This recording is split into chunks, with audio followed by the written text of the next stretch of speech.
ये रे डोलिया के ये रे डोलिया के ओहरवा में कहारवा लिहले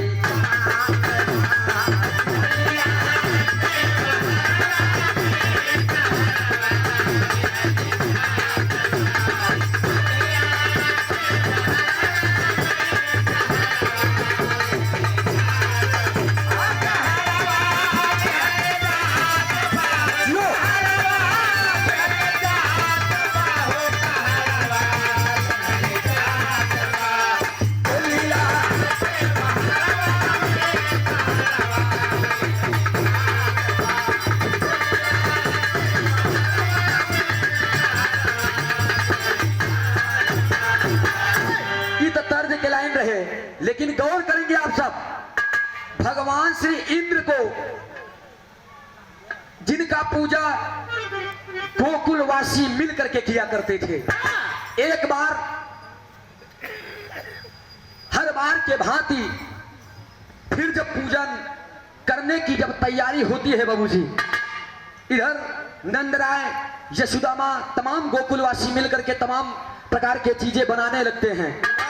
गौ माता के दूध ले आके खूब बढ़िया पकवान खीर बनाए के खूब बढ़िया से सजावट लगाए दें कि भाई इंद्रदेव वही उनकर बढ़िया से पूजा हुई। गौर करेंगे बाबूजी, इतना सोचते हैं तब तक सभी का रथ हाँकने वाले यदकुल शिरोमणि यदकुल नंदन मुकुंद कुंद मुरली मनोहर जी का आगमन हो जाता है। खेलत खेलत पहुंचन कहन मैया यशोदा माई कहन की अरे लल्ला इधर किधर, कहन माई बतावा कहन का कहनी व्यवस्था के कर होता है, कहन इंद्रदेव का पूजा होगा लल्ला, कहन माई बतावा कहन का कहन इंद्रदेव के पूजा होत काहे बरे। अरे बाप रे बाप, जब इतना बतिया सुनन तब तक कहना है मास्टर साहब।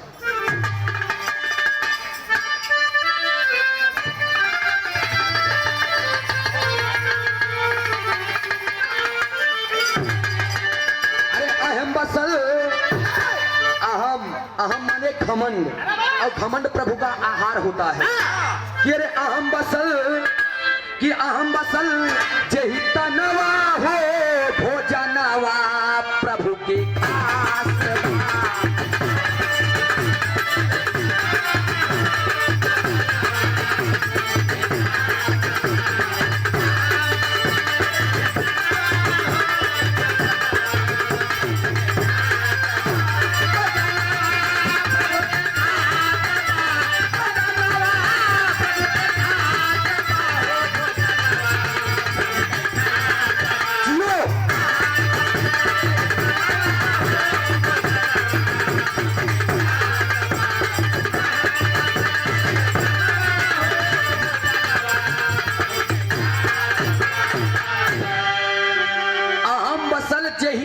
हो भोजनवा प्रभु के खास बा। इंद्रदेव को भी घमंड हो गया था, कहन अब हमरे सिवाय केकर पूजा करी है, अगर दूसरे के पूजा करे लगी तो हम पानी पर सब बंद कर दे। जब हम पानी पर सब बंद कर दे कि यहाँ की गौ माते यहाँ की ये वन ये जितना हरी भरी एकदम फुलवारी बा सब झुराए के राठा हो जाए। जब इतना सुने बाबूजी तब तक होता क्या है,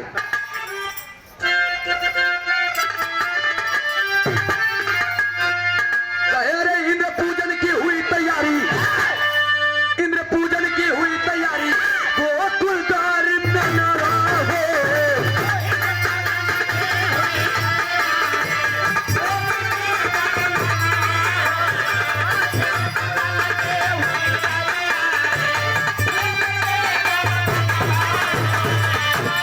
अरे पूजा रोक दिए यदुनंदन, कौन?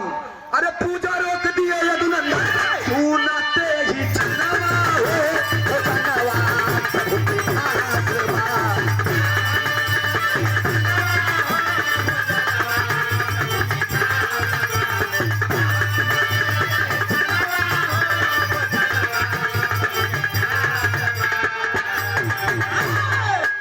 विरहा के श्रोता बंधु गौर करेंगे, समय को देखते हुए गीत की प्रस्तुति बा। भगवान श्री कन्हैया पहुंच गए कि माई आखिर इंद्रदेव से क्या मिलता है हमको, आप बताइए।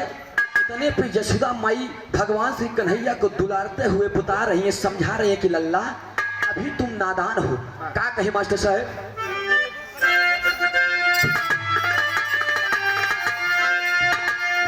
अरे यशोदा बोली कान्हा जी से, अरे यशोदा बोली कान्हा जी से, आ तू न दनवा हो।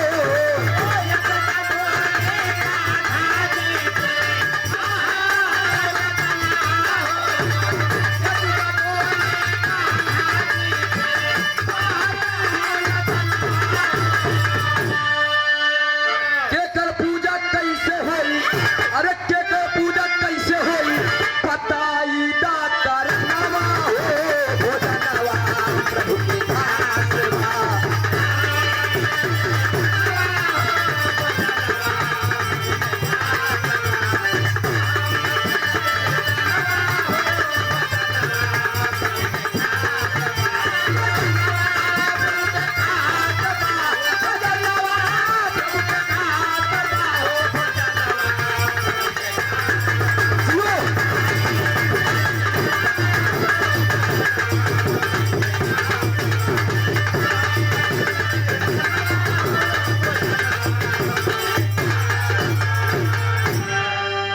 भाव को समझते हुए आदमी आप सम्मानित श्री हमारे बड़े भैया विजय तिवारी जी की तरफ से 101 रुपए का पुरस्कार चरणों में पहले की आशीर्वाद दे। हम बच्चे कला में कामयाब रहे, जहां रहे खुश रहे। एक स्वर से सभी सकल पंच को नमन बाबू जी। गौर करेंगे आप सब, इधर जब भगवान श्री कन्हैया पूजा को रोक देते हैं, कहन अरे माई पूजा नहीं होना चाहिए इंद्रदेव का। कहन क्यों और किसका पूजा होना चाहिए? कहन माई इंद्रदेव से हमें क्या मिलता है? उतनी समय बाबूजी यशोदा माता बताती है कि बेटा कन्हैया, अगर इंद्र की पूजा नहीं करेंगे तो इंद्र क्रोधित हो जाएगा, और इंद्र क्रोधित हो जाएगा तो जल की वर्षा कौन करेगा? इतने पे तो भगवान श्री कन्हैया कहें बस जल की वर्षा पर उनका पूजा होता है। अरे माता, पूजा किसकी होनी चाहिए मैं आपको बताता हूं। भगवान श्री कन्हैया बताएगा,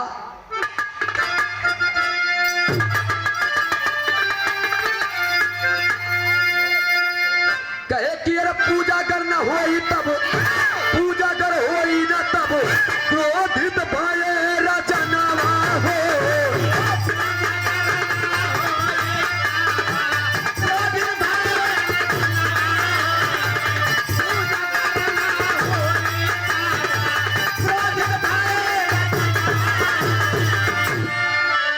इंद्रदेव के क्रोध से पिहसे, इंद्रदेव के क्रोध से पिहसे, धरती और कन्हवा हो, भोजनवा प्रभु की दास बा।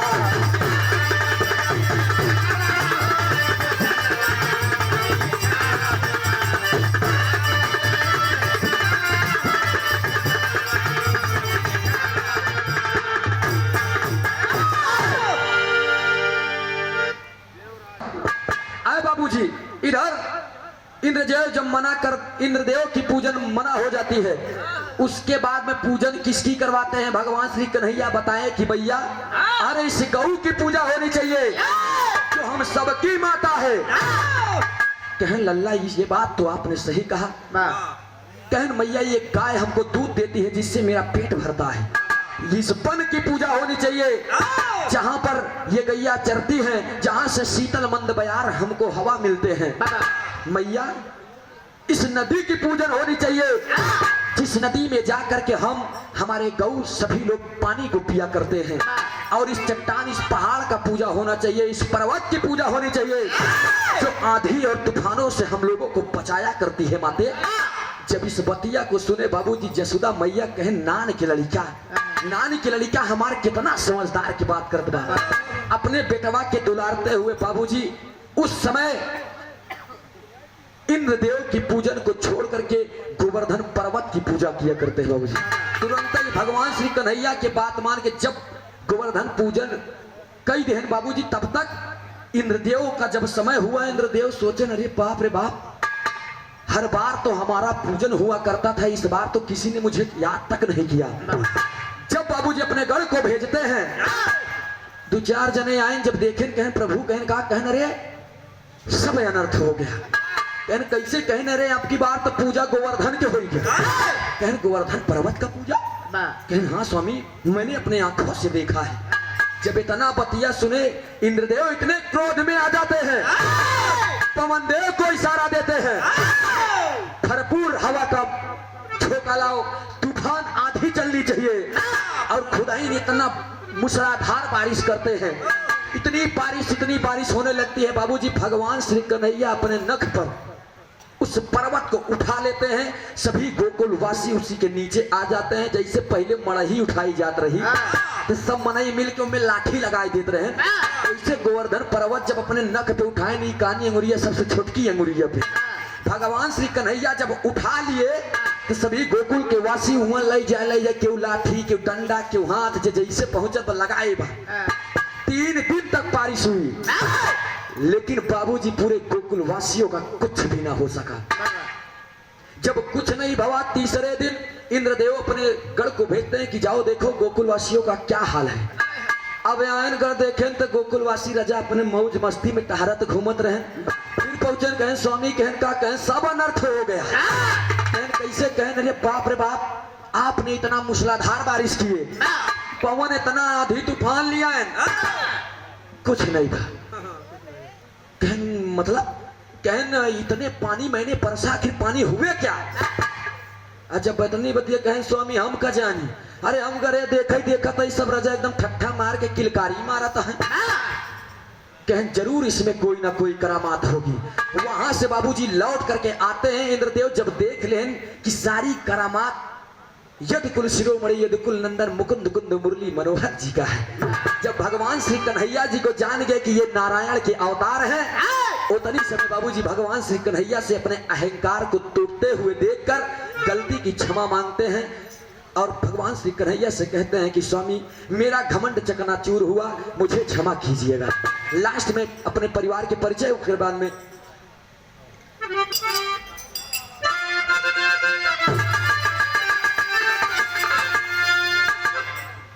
अरे भूलू रामधार हैदर, अरे भूलू रामधार हैदर, आली भैंस पनवा हो।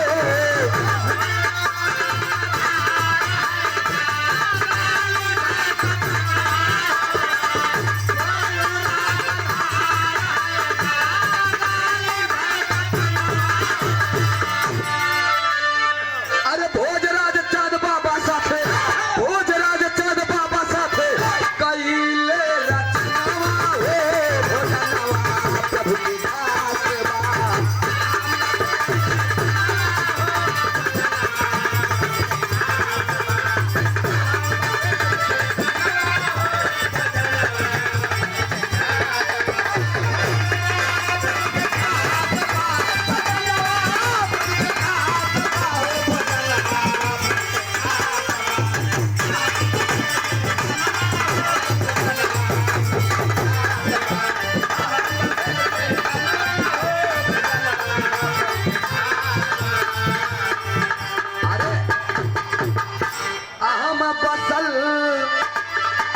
अहम बसल जेहि तनवा